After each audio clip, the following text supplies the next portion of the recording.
ያለው ተሸክሞ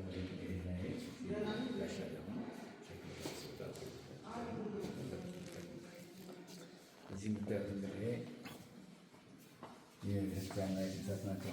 እነዚህ አሁን ዕጣን ማቅረቢያዎች ናቸው። ዕጣኖቹ ደግሞ የተለያዩ ግባንጃ አለ፣ ዕጣን አለ፣ ሌሎች ደግሞ ከውጭ የሚመጡ ዕጣኖች አሉ። እነሱ የምናቀርብባቸው ናቸው።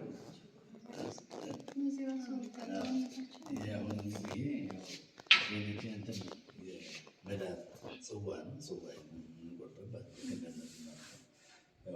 እሱም ቅርጹም ተቀምጧል።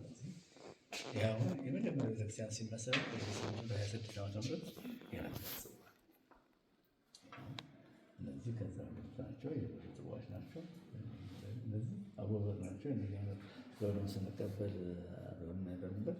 በዛ ምሳሌ ሰርተው ከውጭ ሲያመጡ በቅርስነት እየተቀበል እናስቀምጣለን። እነዚህ